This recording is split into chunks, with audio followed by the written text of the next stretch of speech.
Someone asked a question. Why do we swing when we lift our hands in defense? 'Cause Kirk Franklin is mean.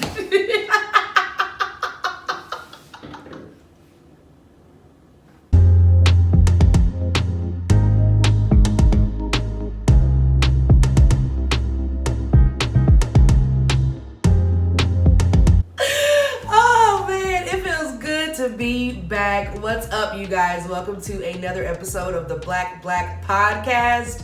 I am your host, hbfromkc.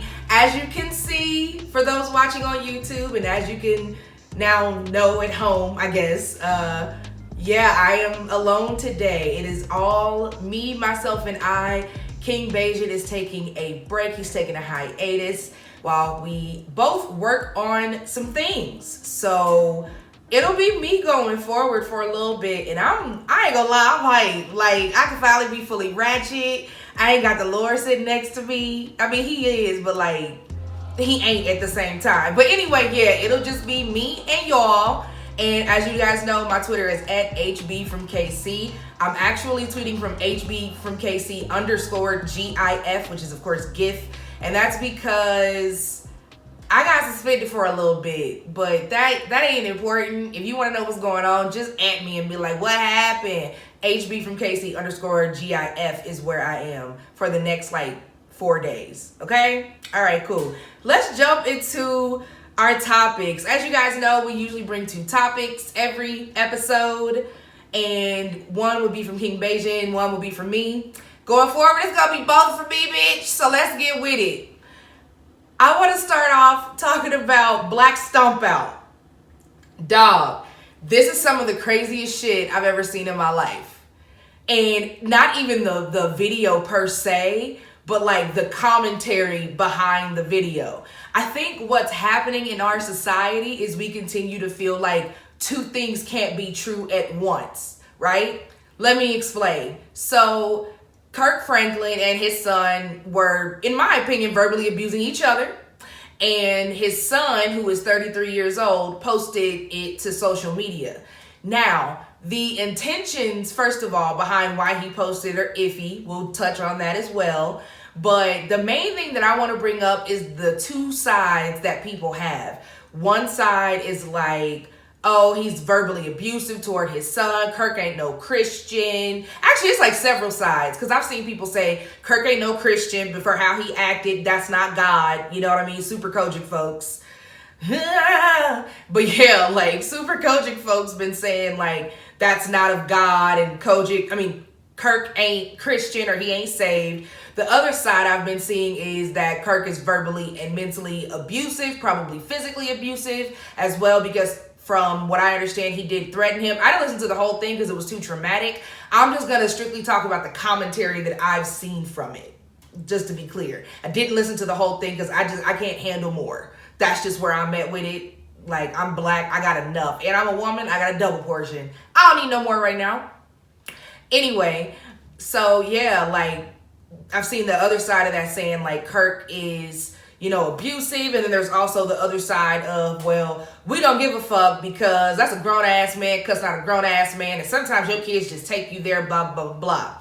And it's so funny because in these moments, I don't know if I think differently, not to toot my own horn, but I just try not to look at these things from such a, one-sided view. I literally agree with everybody about some of what they're saying. Multiple parts of this is true.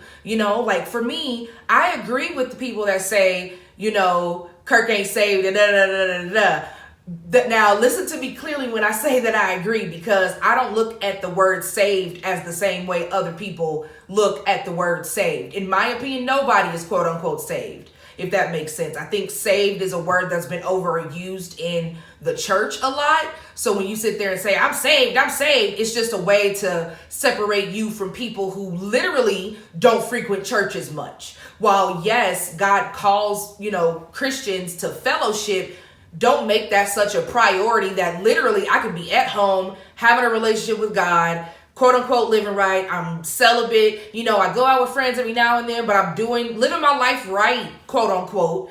I just don't frequent the church house because of whatever reason. So when we use that word saved, Kirk isn't saved. Nobody's fucking saved. Like, it's funny because we'll say we're saved and then we'll say we all fall short. Which one is it? Like, you can have both, and that's what saved is supposed to be. But the saved that people present in the church, I feel, is like from a standpoint of perfection. It's not from a standpoint of I have a relationship with God and he and I are like tight. That's my nigga. It's not from that. It be from like, I ain't no sinner like y'all niggas over there and you need help and you need Jesus. Meanwhile, you're addicted to pornography or you have all these skeletons in your closet. You know what I mean? It's just, I can get off on a tangent on that. So I do agree, Kirk ain't saved. Kirk has never been saved. First of all, Kirk gave us Stomp. You think that's a saved nigga? You think the nigga that made Stomp is saved? Okay. All right. On the other hand, I do agree. On the other hand, I do agree with those that say he was verbally and mentally abusive toward his son. I 100% agree with that. The shit that we heard wasn't okay. It wasn't cool. But we have to keep in mind a couple things. One, abuse can be a two-way street. Like, it's an abuse and it's abusive to exploit someone that you have a close interpersonal relationship with instead of like taking it through the proper channels. And I see somebody on Facebook that was like, well, we have to uncover these kind of things in the church and these are the things we need to talk about. And y'all talking about he posted in the blah, blah, blah, blah, blah. I don't have a problem with you posting anything, but I look at the intention of why you posted it. He posted it for clout. He posted it for flex. Like, yeah, this is Kirk Franklin, Mr. Today's a New Day, and you doing this and treating your son like da-da-da-da-da. You see what I'm saying? He posted it on some petty shit. That wasn't a cry for help. I heard him in the video talking shit still. How you cry for help talking shit? You can only do one or the other at a time. So, I just feel like the abusive part is a standpoint that I do agree with. And then there's also the standpoint of that's a grown ass man, knuck if you buck. I agree with that too, because I'm 30 and there's still some lines I refuse and will not cross with my parents. And if I did cross those lines and I got hit, I'm not going to say it would be right, but I'm not going to say I did not expect it either. Just be real. Like, I know people be like, oh, that's abusive, and because that's the way you was raised, it don't make it right. I am not saying it makes it right, but to sit here and act like people have to walk a line of perfection, that's not fair. We don't know what Kirk has been through either. I'm not advocating for either one of them. I think both of them niggas is wrong. But as a child who's suffered hurt from parents, I do understand why, you know what I mean? It felt good to probably post that. And then on the other side, being Kirk, it probably felt good to cuss that nigga out because we don't know how that nigga been violating. In my opinion, overall, we should have never heard it. I do not think this was something that we should have ever heard. I do not think this was something that was, what's the word I'm looking for? Constructive to air. You see what I'm saying? How was this constructive in any kind of way? Except for now everybody's talking about it and Kirk had to put out a statement because fake ass Christians is like on his Instagram in his DMs. I'll wait. Ain't nobody got nothing? I didn't think so. How is that constructive though? That makes absolutely no sense. I could not imagine my interpersonal affairs, especially like some of the stuff I'm going through currently, being broadcasted on social media, and I'm nobody. Kirk has toured the world. You know what I mean? Like, his Tiny Desk just came out. He's doing good in his career, especially for him to still be relevant. Kirk Franklin is literally the Beyonce of gospel. This nigga has been out since the 80s. If you don't know, you need to get up on your history. Kirk was not 90s. Kirk was 80s. He was singing background for some of your faves, even though he couldn't really sing like that. But anyway, like, you know, just giving people the leeway to be human gets to be something that's like not happening. Like, the first thing we do is throw stones soon as something bad happens or like somebody does something wrong. And I'm guilty of it myself because when I first see a situation, I make a judgment and that's just what it is. But I'm also getting to the point where in certain situations, especially when it's regarding adults to consenting adults, I'm going to take a step back because that sounds like it's more a part of the human experience, and they both got some growing and some maturing and some healing, especially some healing to do, more than taking the side of Kirk or his son. No, Kirk and his son need some help. They genuinely need some help. So I guess that's my 2 cents on the Black Stomp. Yeah. I ain't gonna lie. Now, if they put that shit on pay-per-view, I pay a little penny for that. I pay to see Kirk fight his son. And I know that sounds crazy, but y'all watch people beat each other all the fucking time in the streets and in videos. If I want to see a good old-fashioned ass whooping with some gloves, and I know ain't nobody gonna get shot, ain't no rival gang members, I'll take that chance. His son was talking hot shit. Like he could really handle himself. So that's a part of the reason why I want to see. Can you hold up what you talking about? No. Ding, ding, ding, ding, ding. Daddy, why? We don't want to see that. Handle yours.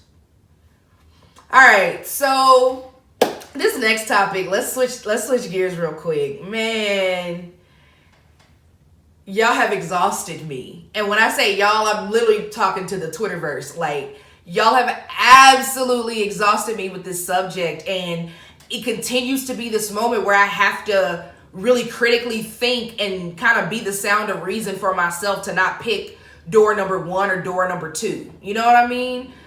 Black Twitter stakes. And that's not STAKES. That's STEAKS. Black Twitter stakes. Yes, we are talking about the steakhouse experience and how Black Twitter and Black men are standing their fucking ground and making sure we know you cannot put meat in their mouths.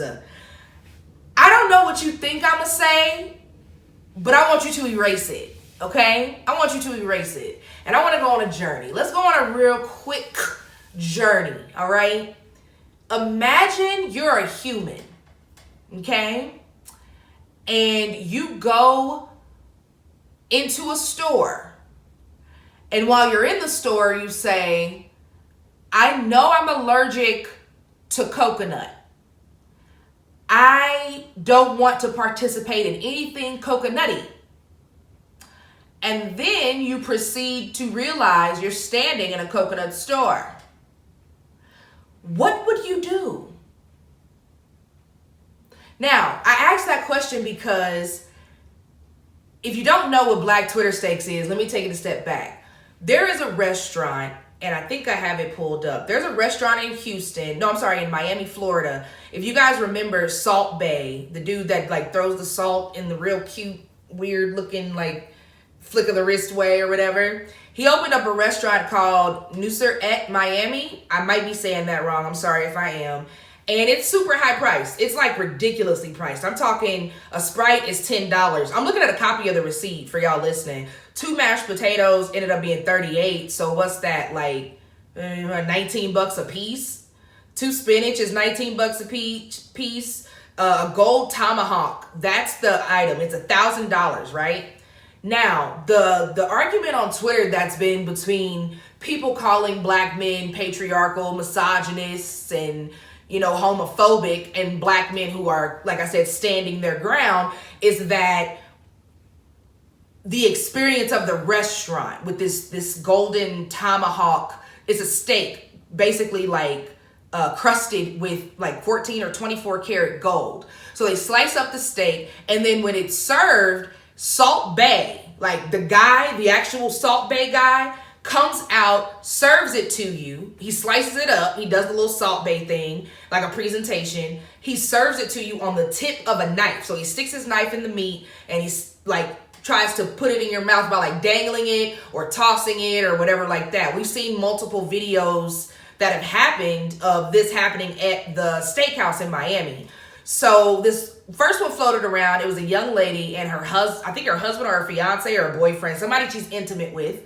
I seen her tweets on Twitter as well, basically talking about how they were intimate and he was fine and all that kind of stuff. But anyway, she posted her eating the steak off of Salt Bae's knife. And I ain't gonna lie, to me, it was a little seductive, but she's also a naturally sexy woman. Like, she oozes sex appeal if you were to see her. So it really did make complete sense of like why anything she does would be sexy, you know, and that really also may just be my preconceived notions just to like check myself.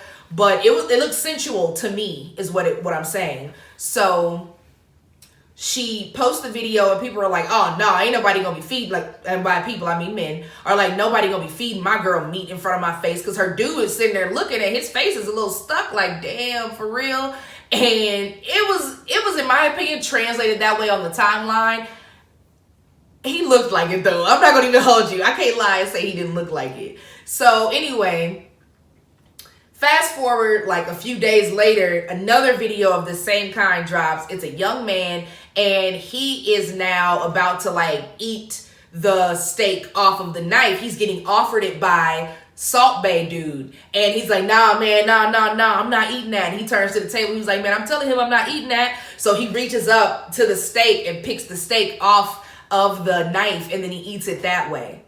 Now, this is the thing. The two sides of this story are, one, people, and by people I pretty much mean the LGBTQ community and women, are basically saying men are patriarchal, misogynistic assholes because they are refusing to eat steak off of a knife. Now, I know it's deeper than that. Stay with me, y'all. Stay with me because I'm going to break it down. And then men are on the other side saying it's not gay for me to not want to eat steak off of somebody's... Is that a fly? It is. Sorry, y'all. It's not gay for me to want to eat steak off of somebody's knife. I just don't want to eat steak off a knife. You know what I mean? Like, that's just not my thing. And on one hand, I respect that because you do have autonomy over your own body. You do have the choices and the right to make those decisions. I want to speak and advocate for the LGBTQ community and the women's community real quick though, because it really, I don't think either side is like listening to each other. Because what women in LGBTQ are saying is like, yo, it's homophobic and misogynistic for you to not want to do this because of the fact that you're not wanting to do it because you inherently think it's gay, right? That is a valid response. That is a valid critique in my opinion. What I also think is something else that is true is that we're not focusing on the fact that we really got to look at the fact of whether or not them even being in this environment is voluntary or involuntary. Because from what it feels like, when the young lady did it, it was voluntary. When the man did it, it was involuntary. Not involuntary as in like, you know, okay, let me back up. Involuntary as in like they knew that it was going to happen, but they did not actively like pay for it or participate in it. I don't think that guy ordered that. I think that's something you order for the table and the table gets to experience it. And then you get to, like he did, choose whether or not you want to participate in it. So there's two sides to that, because I think men are saying I should be able to go to a restaurant and just enjoy steak without having to do that. And you're 100% right. But if you order that, if you specifically order that, then that says you want to partake in that experience. If you order that and choose not to partake in the experience, inherently knowing that you don't like coconuts, you see how I tied that back? You see it? Pay attention, class. I'm teaching. You see, you know you don't like it and you order it anyway just so you can post on social media, hey, look, y'all, I'm not gay to other men, because LGBTQ community definitely welcomes you and women don't give a fuck. So it's like, that makes sense. If you did not order it and you're just there amongst the table, I do understand what you're saying. You do have autonomy over your body. You should be able to pick and choose whether or not you want to participate in something. I 100% respect that. My thing is, if you go into this restaurant, black man, and you thinking that you about to order that and you don't want to have the experience, let me tell you something. I worked in restaurants for almost 20 years now. Wait, how old am I? 15 years. I'm sorry, I went way too far. I've worked in restaurants for about 15 years now. Actually, probably about 16 going on. There is nothing, and you can quote me on this, there is nothing in these restaurants that you can't make at home. All it is accessibility. You literally can go to the grocery store and replicate any recipe. I know that's gonna blow people's minds, but if you are like wanting something bad enough, you can figure out, like, there's hoax ways to like make every dish in the world. Nothing is so beyond your comprehension that you can't do it yourself. Newsflash to everybody out there, and I'm about to piss a lot of people off. You do not eat at restaurants for the food. You eat there for the experience and the convenience. That's it. Think about it. How many people you know that go to a restaurant and every time they go out, they order chicken strips? Tell me you can't make chicken strips at home. First of all, you're there for the convenience. Every restaurant, I don't care, Ruth Chris, Maggiano's, Cheesecake Factory, everything there can be made at home. We're in America. You can make all that shit at home. I'm stressing that to say you can't. I've seen, what's the word I'm looking for? I've seen retorts to what the women in the LGBTQ community are saying. From men saying, if I want to eat a steak, I can just eat a steak. I came to the restaurant for a steak. First of all, that's a lie. You came to the restaurant because it was convenient and you wanted to enjoy an experience. Especially in America, we have had a problem with people serving people since our inception. First, it was the Native Americans. Then, at the same time, it was niggas. Then it stretched to Hispanic people. Then it stretched to poor whites. Like, be real. Be abso-fucking-lutely real. We like being serviced. We like being served in America. That's who we are as a culture. Like, that's why we get joy. I have Amazon boxes sitting off the screen. We get a little gleeful when we get something from Amazon. We like being brought things.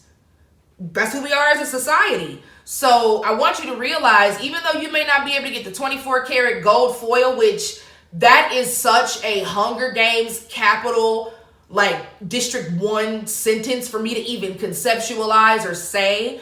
But once you get to that point where you're like, I want 24 karat gold on my steak, you know inherently it's for the experience. There's no nutritional value from that. You literally get nothing from it except to say, I experienced this. You can't say anything else. And gold shit probably.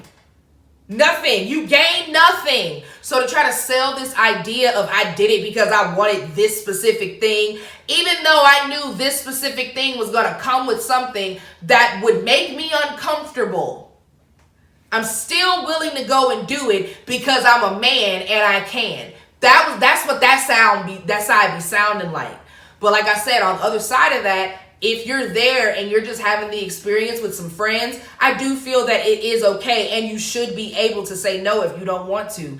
Like, I'm gonna be honest with you, I don't think we take into account that some people have autoimmune diseases. Some people just are not comfortable eating from other people's hands, especially in the middle of a fucking pandemic. Like, I personally won't chalk it up to being homophobic. I do think there's some stake and some value in it being homophobic though, and I see why people are calling that out. Because for some men, that is true. I ain't doing that shit. That shit gay. I ain't letting no man feed me no fucking food. Yeah, you're fucking homophobic. But for the men out there that literally are like, you know what? I genuinely am just not comfortable, again, in a pandemic with someone, not just a man, anyone feeding me food. Because on the other side of that, if my husband was to allow some chick to feed him something in front of me, we gonna have to fight. So that's what that is right there. And I'm not talking about fighting my husband. I'm fighting that bitch because you see our rings. Like, that's just what it is. So I just, again, I think I've seen it from both sides. And this is what happens. That's why I don't be tweeting. Like, I started putting my opinions in my podcast and on my YouTube channel because, like, when these tweets get to flying, and I've gotten to the place now, like, I be critically thinking. So I would think about how I'm going to tweet it. I'll put it in the drafts and sit on it because I want every single word to be as clear as fucking possible, because people will retweet your shit and just get to running. And I don't have the time. I don't have the patience. I'm stressed out in my real life. Like, you know what I mean? Bills is due. Like, you know what I mean? Like this little YouTube thing, you know, I needed to get it popping. I got a lot. So when I see topics like this that really, in my opinion, are just trivial, especially because let's also acknowledge this. This is why I call it trivial. Let's go back to these prices, bitch. Because again, I'm looking at this receipt. 2 oysters, 12 oysters, 12 pieces was $100. So that means it was $50 each. 2 grilled prawns. I think that's like shrimp, I want to say. That's $100. 2 meat sushi, $60. 2 burrata. 4 Salt Bae Passion. Now, I don't know if Salt Bae Passion is a drink or if that's the actual like experience. What is a Salt Bae Passion? Let's Google it, ladies and gentlemen. I don't think they have an actual website. Let's see if they have a website on this receipt. No, they don't have a website. I don't know what that is, but 2 spinach was $38. 2 spaghettis, 2 orders of spaghetti was $160. Why is your spaghetti $80? What the fuck? That's a spicy meatball. Why is your spaghetti $80? 2 Istanbul sirloins, I guess, was $200. 1 tomahawk was okay, now look at this, y'all. 1 tomahawk was $275. 1 golden tomahawk took you to $1,000. So you're telling me that you spent $625 more, no, $725 more, just to be able to say you ate some gold flakes on a steak? We are a country who has strayed so far from God. Like this, the total on this bill came to $6,228.05, y'all. The subtotal was $4,942. You got tax of $395 and some change, and then you got an 18% service charge, pretty much for the tip, which I don't blame them. You need to give me my coins. $889 for the tip. Like, this is exorbitant. I don't even know if I'm using that word right. That is absolutely crazy. I'm sick looking at that. Like, hey, y'all want to flex and y'all want to, live that life, y'all do it. Good on y'all. I am not that girl. Every time I get a little bit of money, I make sure I try to put it to some use. You know what I mean? I might treat myself every now and then, but I cannot ever see me paying $6,000 for a dining experience. I pray that as my pockets get bigger, like, my broke mentality kind of stays the same. Like, I hope to stay frugal. Like, there's no reason for me to be going to dinners for $6,000. I could change somebody's life today with $6,000. I kind of hope I always stay in that mindset. Being broke, man. Being broke. Thank you guys for watching. This has been another episode of the Black Podcast. I am really, really excited that it's going to be me and you guys going forward. I know we will miss King Beijing, but I'm looking forward to hopefully getting us on track with a schedule and really just kind of incorporating this into my YouTube as something that I like do or whatever. So yeah, I think that's it. Are we done, guys? I don't know who I'm talking to, so thank you guys for watching. Have a good evening. Bye. I don't know what I'm dancing to. I'm just awkward. All right. Edit this out.